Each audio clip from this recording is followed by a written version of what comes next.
तो जय हिंद दोस्तों, स्वागत है आज फिर से हमारी यूट्यूब चैनल पे।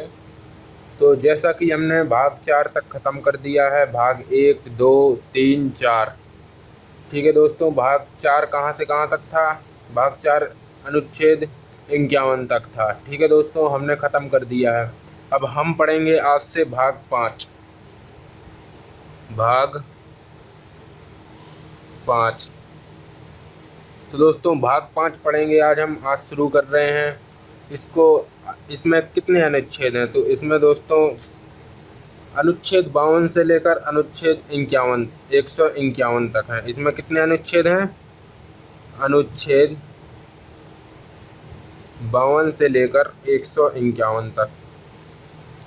तो दोस्तों इसमें समथिंग 100 अनुच्छेद हैं। ठीक है, इसको हम पूरा पढ़ेंगे। चैप्टर काफ़ी लंबा चलेगा। भाग 5 इसका, इसे संघ भी कहा जाता है। संघ अनुच्छेद 52 से अनुच्छेद 151 तक। तो इसमें आता है सबसे पहले राष्ट्रपति। राष्ट्रपति कहाँ से कहाँ तक है? अनुच्छेद 52 से लेके 61 तक। तो सबसे पहले हम राष्ट्रपति को ख़त्म करेंगे। राष्ट्रपति, आज से क्या शुरू करेंगे? राष्ट्रपति। राष्ट्रपति शुरू कर रहा हूँ मैं। इसकी दोस्तों पहले एक ट्रिक समझ लीजिए, आपका राष्ट्रपति उसी ट्रिक में ख़त्म हो जाएगा। ठीक है दोस्तों, इसकी ट्रिक है, आप देखिएगा, लिख लीजिएगा। पकानी, कोका, दुयो, दसम। तो दोस्तों इसमें क्या कहा गया है, ध्यान से देखिएगा। इसमें कहा गया है कि पा से समझ लीजिएगा राष्ट्रपति का पद। पहले ये देखिएगा, अनुच्छेद 52 से पढ़ रहे हैं हम, तो एक इंच कौन सा हो जाएगा? अनुच्छेद 52। ए हो जाएगा 53, और ए 54, 55, 56, 57, 58, 59, 60, 61। तो दोस्तों राष्ट्रपति कहाँ से कहाँ तक है? अनुच्छेद 52 से लेके 61 तक। कितने हो गए? 1, 2, 3, 4, 5, 6, 7, 8, 9, 10। 10 अनुच्छेद में राष्ट्रपति खत्म कर देंगे हम, प्रेसिडेंट को। ठीक है दोस्तों, वर्तमान में कौन है? वर्तमान में रामनाथ कोविंद जी हैं। ठीक है, तो आज हम शुरू कर रहे हैं राष्ट्रपति। तो पा से समझिएगा दोस्तों, राष्ट्रपति का पद। पा से क्या है? राष्ट्रपति, राष्ट्रपति का पद। पा से है दोस्तों राष्ट्रपति का पद, और का से है कार्यपालिका का प्रधान। कार्यपालिका का प्रधान, कार्यपालिका का प्रधान। नी से क्या हो जाएगा दोस्तों? नी से हो जाएगा निर्वाचन। निर्वाचन, नी से निर्वाचन। को से हो जाएगा दोस्तों राष्ट्रपति का कोटा। का कोटा कितना है? राष्ट्रपति का कोटा। की से हो जाएगा दोस्तों कोटा। इसमें राष्ट्रपति को कोटा कोटा कहते हैं। ठीक है दोस्तों, का से हो जाएगा कार्यालय। कार्यालय, कार्यालय। दू से हो जाएगा दोस्तों के दोबारा निर्वाचन। राष्ट्रपति का दोबारा निर्वाचन, दोबारा निर्वाचन। यो से क्या हो जाएगा? राष्ट्रपति की योग्यताएं। योग्यता, योग्यता। दा से हो जाएगा दशाएं। कुछ दशाएं, दशाएं। ठीक है दोस्तों, और सा से हो जाएगा शपथ। शपथ कौन दिलाता है राष्ट्रपति को? माँ से हो जाएगा महाभियोग। इसको हम सबको क्रमशः पढ़ेंगे दोस्तों। पा से क्या होता है? पद हो जाएगा। का से कार्यपालिका का प्रधान। नी से निर्वाचन। ऐसे ही दोस्तों इनको देख लेंगे हम सबको। बस एक ही याद करना है आपको, पकानी, कोका, द्वयोदशम। इससे आपका पूरा राष्ट्रपति खत्म हो जाएगा, प्रेसिडेंट। बस आपको ध्यान रखना है। पा 52 पे आता है, का 53 पे, क्रमशः है 52, 53, 54, 55, 56, 57, 58, 59, 60, 61। 61 में महाभियोग। ठीक है दोस्तों, तो आज शुरू कर रहे हैं शुरू से ही, अनुच्छेद 52 से। देखते हैं नेक्स्ट। तो दोस्तों शुरू करते हैं अनुच्छेद 52 से। ठीक है दोस्तों, अनुच्छेद 52।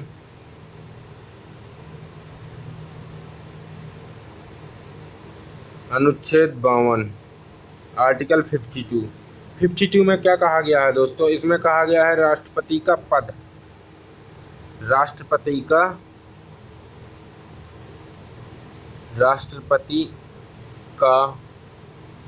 पद। इसमें कहा गया है दोस्तों, राष्ट्रपति देश का औपचारिक नाम मात्र के लिए प्रमुख होता है। औपचारिक प्रमुख रूप से राष्ट्रपति का पद कहाँ से लिया गया है दोस्तों? इसका राष्ट्रपति का पद लिया गया है दोस्तों ब्रिटेन से। राष्ट्रपति का पद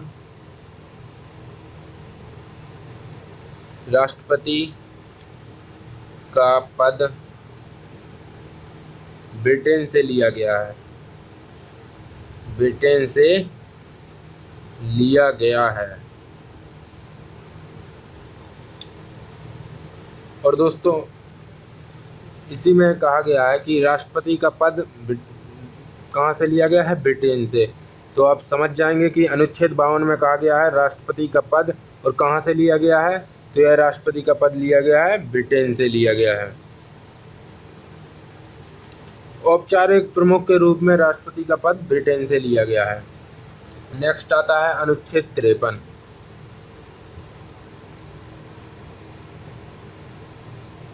अनुच्छेद 53 ध्यान से समझते जाइएगा दोस्तों, सब कॉन्सेप्ट आपके एक ही वीडियो में क्लियर हो जाएंगे। अनुच्छेद 53 में कहा गया है कि कार्यपालिका का औपचारिक प्रधान राष्ट्रपति होता है।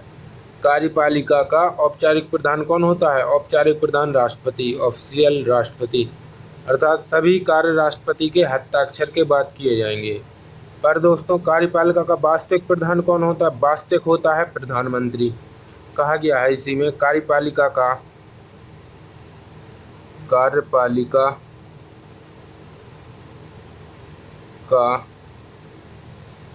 औपचारिक प्रधान राष्ट्रपति होता है। औपचारिक प्रधान कौन होता है? राष्ट्रपति होता है, अर्थात सभी कार्य राष्ट्रपति के हस्ताक्षर के बाद किए जाएंगे। और वास्तविक प्रधान होता है प्रधानमंत्री। यहाँ पे समझ लीजिएगा दोस्तों ध्यान से। कहा गया है वास्तविक प्रधान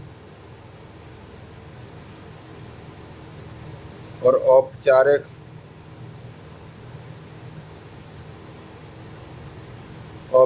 वास्तविक।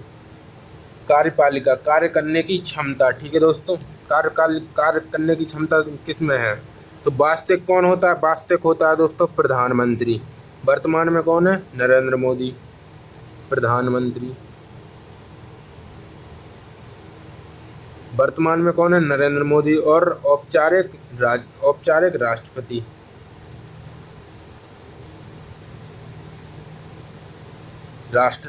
कार्यपालिका का औपचारिक प्रधान राष्ट्रपति होता है और वास्तविक प्रधान होता है प्रधानमंत्री नरेंद्र मोदी जी। ठीक है दोस्तों, नेक्स्ट आता है अनुच्छेद 54। अनुच्छेद 54 को आप ध्यान से समझ लीजिएगा, इसी में है जो कुछ है। इसमें कहा गया है कि राष्ट्रपति का निर्वाचन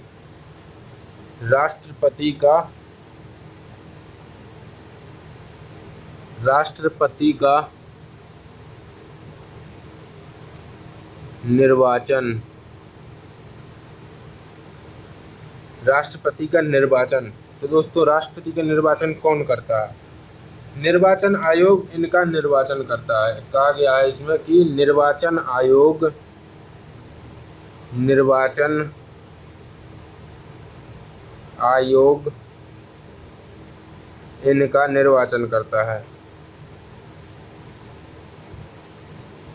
निर्वाचन करता है। निर्वाचक मंडल वोट करता है दोस्तों।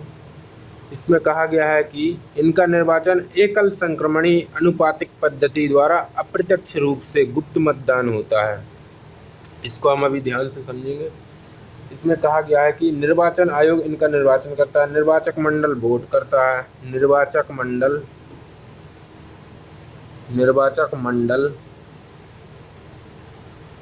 वोट करता है। दोस्तों इसको ध्यान से समझिएगा, 54 अनुच्छेद 54 को। इसमें कहा गया है निर्वाचन, राष्ट्रपति का निर्वाचन। निर्वाचन, तो निर्वाचन कैसे होता है? निर्वाचक मंडल वोट करता है। निर्वाचक मंडल, निर्वाचक मंडल वोट करता है, वोट कराता है। कौन वोट कराता है दोस्तों? निर्वाचक मंडल वोट कराता है। तो इसमें कौन कौन से सदस्य भाग लेते हैं? इसमें लेते हैं दोस्तों लोकसभा, राज्यसभा और विधानसभा के सदस्य भाग लेते हैं। भाग कौन नहीं लेते हैं? विधान परिषद भाग नहीं लेती और 2 एंग्लो इंडियन बार और मनोनीत सदस्य भाग नहीं लेते हैं। ठीक है दोस्तों, तो इसको अभी ध्यान से समझिएगा, यहाँ पे मैं समझा रहा हूँ। दोस्तों देश चलाने के लिए एक संसद की आवश्यकता होती है। देश चलाने के लिए जो भारत में है वो है संसद, सांसद। ठीक है दोस्तों, और विधानमंडल। राज्य में कौन है? विधानमंडल। तो दोस्तों संसद ये है, इसमें जो इसको 2 भाग में है इसके, लोकसभा राज्यसभा। समझ लीजिएगा आप कि संसद एक बड़ी बिल्डिंग है, उसमें एक कमरा है लोकसभा और दूसरा कमरा है राज्यसभा। तो लोकसभा में कितनी सीटें हैं? 545। राज्यसभा में 245। ठीक है दोस्तों, और विधानमंडल में होता है विधानसभा और विधान परिषद। विधानसभा और विधान परिषद। तो दोस्तों इसमें कहा गया है कि लोकसभा के सदस्य भाग लेंगे और राज्यसभा के सदस्य भाग लेंगे, विधानसभा के सदस्य भी भाग लेंगे और विधान परिषद के भाग नहीं लेंगे। ठीक है, और इसी में कहा गया है कि लोकसभा में जो एंग्लो इंडियन होते हैं, दो एंग्लो इंडियन, 2 ए भी भाग नहीं लेंगे, 2 एंग्लो इंडियन भाग नहीं लेंगे।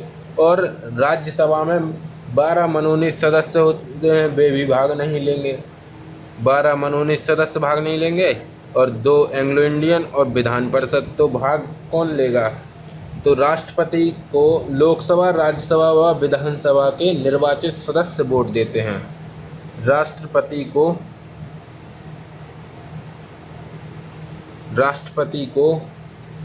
लोकसभा,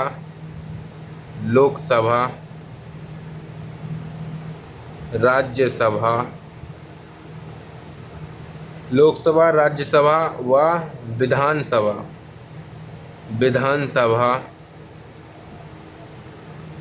के केवल निर्वाचित सदस्य वोट देते हैं। के केवल निर्वाचित सदस्य वोट देते हैं। और दोस्तों वोट कौन नहीं देता है? तो राष्ट्रपति द्वारा चुने गए सदस्य वोट नहीं देते हैं। राष्ट्रपति द्वारा मनोनीत सदस्य वोट नहीं देते हैं। राष्ट्रपति द्वारा मनोनीत सदस्य वोट नहीं देते हैं, वोट नहीं देते हैं। और दोस्तों इसी में कहा गया है राष्ट्रपति के निर्वाचन में कि राष्ट्रपति का निर्वाचन अप्रत्यक्ष रूप से होता है। अपन निर्वाचन चल रहे थे अभी, उसी में और कहा गया है कि राष्ट्रपति का निर्वाचन अप्रत्यक्ष होता है। राष्ट्रपति का निर्वाचन कैसा होता है दोस्तों? अप्रत्यक्ष होता है। और प्रधानमंत्री का प्रत्यक्ष जनता द्वारा होता है। और इसी में कहा गया है कि एकल संक्रमणी पद्धति द्वारा इनका निर्वाचन, राष्ट्रपति का निर्वाचन एकल संक्रमणी अनुपातिक पद्धति, एकल संक्रमणीय अनुपातिक पद्धति पद्धति द्वारा अप्रत्यक्ष रूप से होता है। अप्रत्यक्ष रूप से गुप्त मतदान होता है। अप्रत्यक्ष रूप से गुप्त मतदान होता है। ठीक है दोस्तों, आप समझ पा रहे होंगे कि राष्ट्रपति का निर्वाचन एकल संक्रमणीय अनुपातिक पद्धति द्वारा अप्रत्यक्ष रूप से गुप्त मतदान होता है। और प्रथम चरण की मतगणना, इसमें उम्मीदवार की पहली वरीयता सूची गिनी जाती है। द्वितीय चरण की मतगणना होती है तो इसमें द्वितीय वरीयता सूची गिनी जाती है। यह प्रथम चरण में मत बराबर होने के बाद होता है दोस्तों द्वितीय चरण की मतगणना। तो एक क्वेश्चन आता है पेपर में कि किस राष्ट्रपति के निर्वाचन के समय द्वितीय चरण की मतगणना हुई थी। तो आप कमेंट में बताइएगा कि किस राष्ट्रपति के निर्वाचन के समय द्वितीय चरण की मतगणना हुई थी। वैसे मैं बता दे रहा हूँ यहाँ पे कि वीवी गिरी के निर्वाचन के समय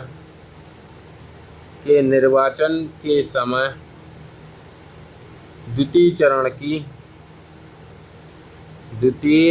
की मतगणना हुई थी।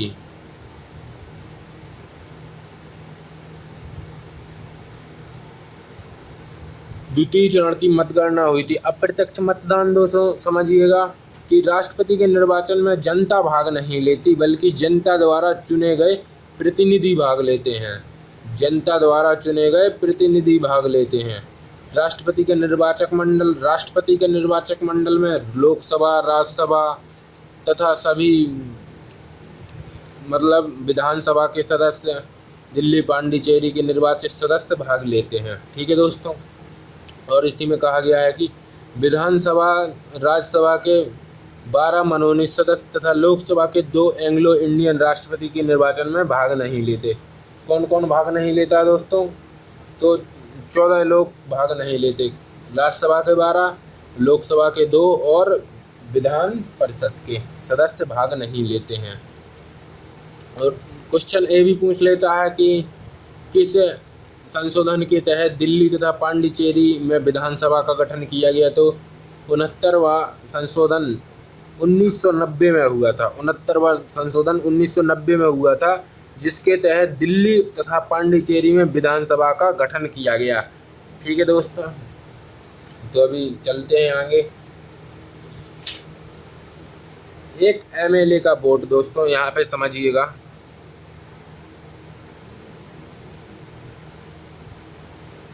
एक एमएलए का वोट, एक एमएलए के वोट की वैल्यू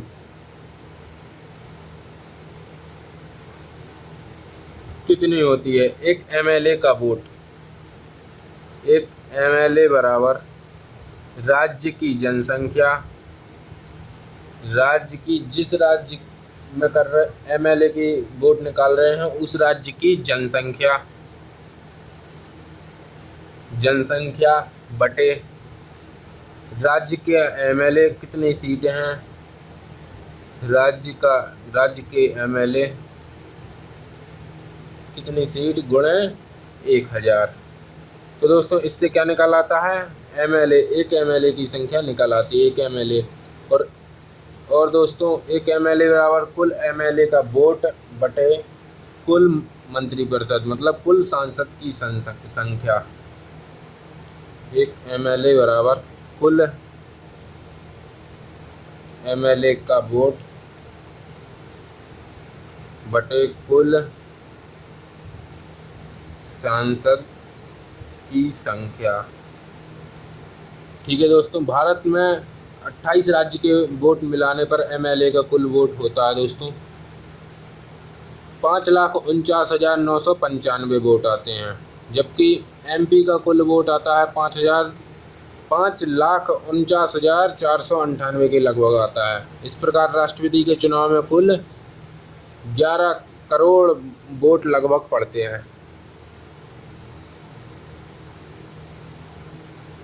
सॉरी दोस्तों, 11 करोड़ नहीं, 11 लाख वोट पड़ते हैं। अब आता है दोस्तों राष्ट्रपति की जमानत राशि। राष्ट्रपति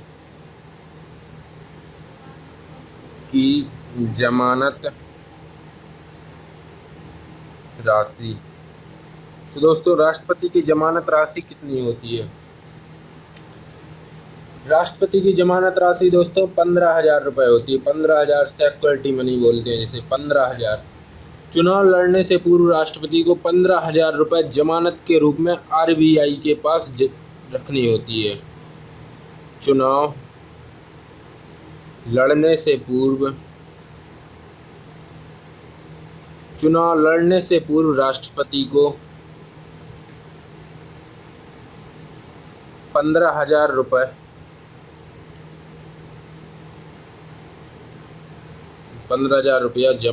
के रूप में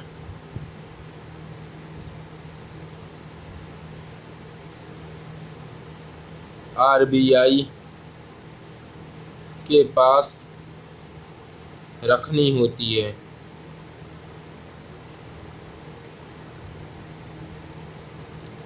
यदि राष्ट्रपति के 1/6 भाग से कम वोट मिलेगा तो राष्ट्रपति की जमानत राशि जब्त हो जाती है। दोस्तों इसको समझिएगा, यहाँ पे छीन ली जाती है कब? जब 1/6 वोट ना मिले। यह नियम प्रत्येक चुनाव में लागू होता है। दोस्तों छीन ली जाती है मतलब ये 15,000 रुपये रख लिए जाते हैं जब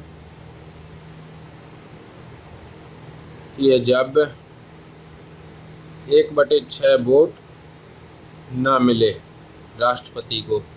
यदि राष्ट्रपति को 1/6 भाग से कम वोट मिलेगा तो राष्ट्रपति की जमानत राशि जब्त हो जाती है। इसे जमानत जब्त होना कहते हैं। यह दोस्तों अपमान की स्थिति कहलाती है। ठीक है, आपको समझ गए होंगे निश्चित ही। अभी मैंने पढ़ा दिया है आपको अनुच्छेद 52, 53 और 54। ठीक है दोस्तों, तो दोस्तों आज के लिए बस इतना ही। अगला देखेंगे हम, नेक्स्ट वीडियो में देखेंगे अनुच्छेद 55। नेक्स्ट वीडियो में हम राष्ट्रपति पूरा ख़त्म कर देंगे। तो वीडियो देखने के लिए दोस्तों चैनल को सब्सक्राइब कीजिएगा और बेल आइकन ज़रूर दबाएं, क्योंकि आपको सबसे पहले आपकी वीडियो पहुंचे हमारी आपके पास, जिससे आप अच्छी तरह से उसको पढ़ पाएँ पहले ही, समय से पहले ही। ठीक है दोस्तों, तो वीडियो कैसी लगी आपको कमेंट में ज़रूर बताइएगा। वीडियो को लाइक करें, अपने दोस्तों के साथ शेयर करें। मिलते हैं नेक्स्ट वीडियो में। आज की वीडियो देखने के लिए धन्यवाद।